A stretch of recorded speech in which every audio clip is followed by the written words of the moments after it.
є далекобійні можливості, у України є і не один, і тепер у нас є Атакамс.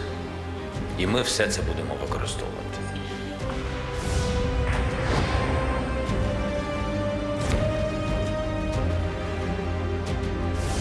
В боевых условиях было проведено в том числе и испытание одной из новейших российских ракетных систем средней дальности. В данном случае с баллистической ракетой в безъядерном гиперзвуковом оснащении. Наши ракетчики назвали ее «Орешник». Испытания прошли успешно. Цель пуска –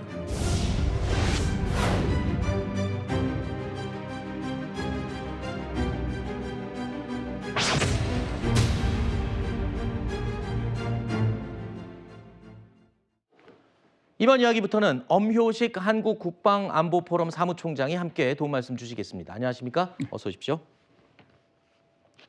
우크라이나가 지난 19일과 20일 미국과 영국에서 지원받은 장거리 미사일을 잇따라 발사했죠. 그러면서 러시아도 신형 극초음속 중거리 탄도미사일 오레시니크를 이용해서 반격에 나선 겁니다. Испытания в боевых условиях ракетной системы «Орешник» проводятся нами в ответ на агрессивные действия стран НАТО в отношении России, потому что средств противодействия такому оружию на сегодняшний день не существует. Putin is focused on winning this war. He will not stop on his own. The more time he has, the worse the conditions become. 러시아 측은 이 신형 극초음속 미사일 오레시니크를 발사하기 30분 전에 미국에 우리 미사일 쏜다 이렇게 사전 통보를 했다라고 밝혔습니다. 그런데 여기서 주목해야 할 건요. 이 미사일 오레시니크가 핵탄두를 장착할 수 있는 그런 미사일이라는 겁니다. 지난 19일이었죠. 러시아의 핵사용 교리 개정이 됐는데 이게 미국이나 서방 국가들을 향한 이 엄포의 의미로 봐야 된다고요? 네, 맞습니다. 푸틴은 지속적으로 미국이나 나토가 현재 우크라이나군에게 새로운 신형 무기를 보급하거나 상황이 악화되면 핵무기를 쓸 수 있다는 얘기를 계속해 왔었거든요. 네. 최근에 핵무기 사용에 대해서 비록 상대국이 핵무기로 우리를 공격하지 않더라도 그 우크라이나가 핵무기를 가진 국가로부터 지원을 받는다면 네. 핵무기도 없는, 다시 말하면 우크라이나가 되겠죠. 그날을 핵무기로 공격할 수 있다는 것을 공개적으로 언급한 바도 있습니다. 네. 자, 이 앞서 우크라이나군은요, 러시아가 우크라이나를 향해서 ICBM을 발사했다, 뭐 이렇게 발표를 했었는데 이후에 푸틴이 ICBM이 아니라 중거리 극초음속 미사일이라 이렇게 다시 밝히긴 했습니다. 어쨌든 이와 관련해서 크렘린궁은 발사 직후에는 확인을 해주는 것을 거부하기도 했었습니다. 그런데 러시아 외무부 대변인이 방송 브리핑을 하던 중에 전화 한 통을 받습니다. 그리고 그 전화 내용이 이 방송용 마이크를 통해서 그대로 흘러나옵니다. 어떤 내용인지 들어보시죠. То в Північній Кореї. Сьогодні була нова російська ракета. Всі характеристики, швидкість, висота міжконтинентальної балістичної. Зараз тривають експертизи. Да. Алло. Да, у меня брифинг. Союз Маша, удар баллистическими ракетами. О чем западники стали говорить, не комментирую вообще. Да, хорошо, спасибо. 자, 저 장면.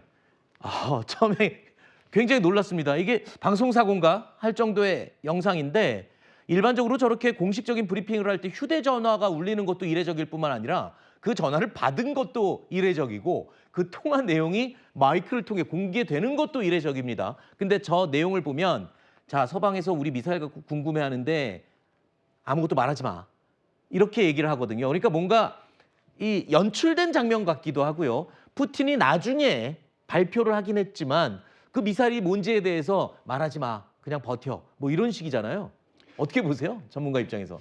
네, 일반적으로 그 브리핑을 하는, 더군다나 굉장히 중요한 이슈를 가지고 브리핑하는 자리에서 저런 일은 사실 있을 수가 없죠. 그렇죠. 그러다 보니까 사전에 조작 또는 연출된 것이 아니냐라는 그런 추측도 많이 나오는데요. 네. 근데 또 다른 측면에서는 러시아도 뭐 외국에서는 ICBM이라고 이야기했고 곧 이어서 이제 푸틴이 이 팩트를 이제 설명을 했지 않습니까? 네.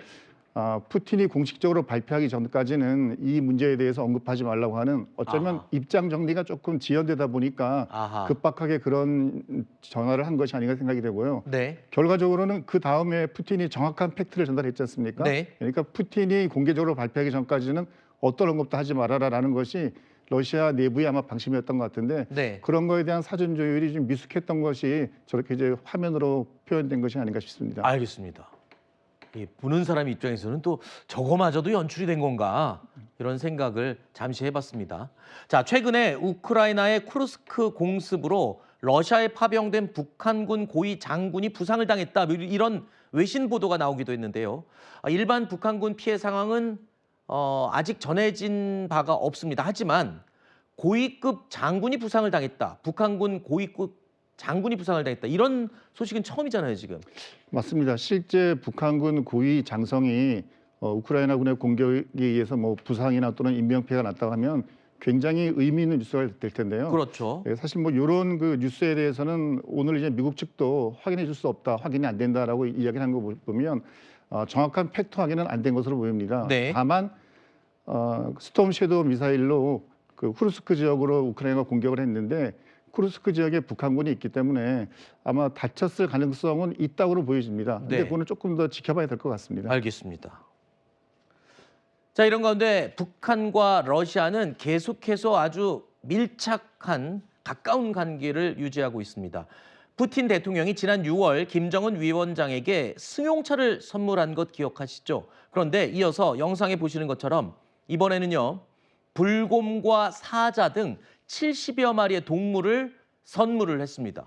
푸틴이 김정은에게. 자, 현재 우리 정보 당국이 파악한 러시아 파병 북한군은요. 11,000여 명으로 확인이 되고 있는데 국정원도 확인했죠. 북한과 러시아 북러 조약 비준도 한 것으로 확인이 됐고 이렇게 선물도 받은 만큼 앞으로 북한군이 추가로 파병될 가능성도 있다. 이런 얘기가 나와요. 뭐 어떤 보도에 의해서는 5,000명이 추가 파병 준비하고 있다. 이런 얘기도 나오던데요. 북한과 러시아가 군사적으로 밀착된 것은 이미 뭐 지난 6월 그렇죠. 푸틴이 평양 방문했을 때 드러난 바가 있는데요.